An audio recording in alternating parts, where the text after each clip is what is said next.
My name's Julie Katzer. I own Bruce Brothers Lounge on the corner of Sprague and Post, and I rent from Kimley and Haggett in the Peyton building. The problem that we're having right now on Post Street is the plaza has removed the smoking section on Wall Street, and so it has pushed all of the smokers and street kids to Post Street, where they are causing issues with smoking and language and spitting and issues with customers not being able to get inside my door. In the last 6 months, my business was doing great previous to the smoking section being removed. And now my business at 9, 10 in the morning, my cafe is empty when usually it was hard to even find a seat in my cafe. It's making it to where it's exhausting and not fun being part of the downtown area anymore. I'm George Aronon. I'm the Chief Executive of Career Path Services. We're a tenant in the Peyton building. We're a nonprofit 501c3.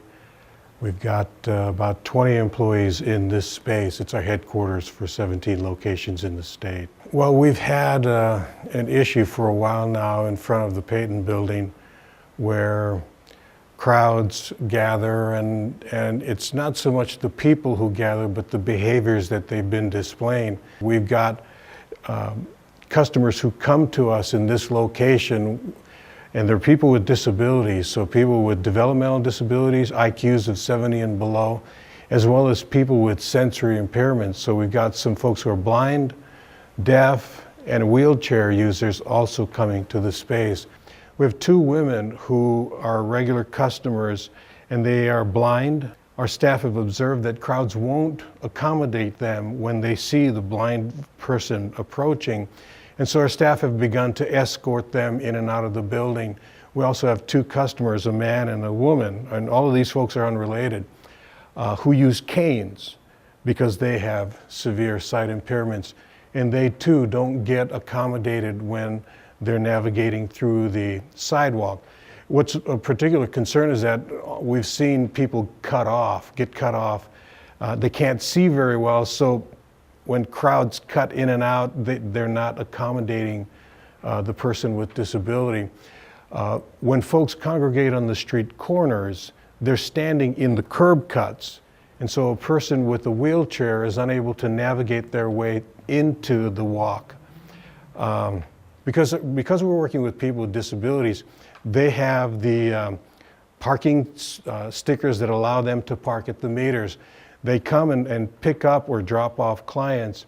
And so we have staff regularly parking in front of the building. When they attempt to park, people are standing in these empty parking spots, smoking, talking, and they refuse to move.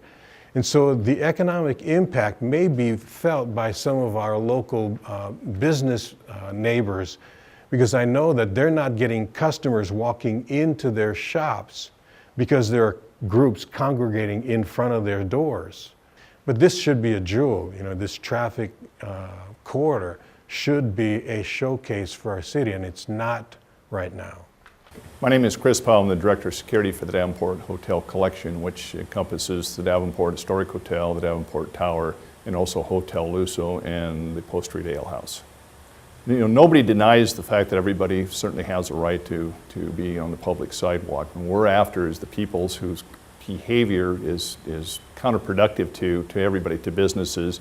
And again, it's a lot of that confrontational attitude towards people passing by, the profanity they use, littering, just a lot of bad behavior, and some of it is obviously very illegal. They come up to the window and when our guests or customers are sitting eating, and they'll take their cameras out, they'll take a picture of the guest. They've pulled their shirts up, pushed their chests up against the glass of the window, and it's just that kind of behavior, but it's intimidating enough that we again have guests that don't want to walk from our hotels to River Park Square as an example. We feel that a lot of what has happened is when the STA Plaza closed their smoking area that was on the east side of the building on Wall Street, these people have a very detrimental effect on the guests and their experience when they go downtown. Well, my name is Diana Davenport. I'm an employee of Standard Insurance Company, and we've rented space in the Peyton building for, gosh, it's been going on 10 years maybe. We have a new service manager. He had never been to Spokane. It was his first visit here, and he came to see the office and get a lay of the land, and he was appalled because our lease is up. And he knows that, and I don't know if it's been negotiated yet or not, but I know he's keeping that in his back pocket, that, you know, if this doesn't improve, we'll need to find space elsewhere.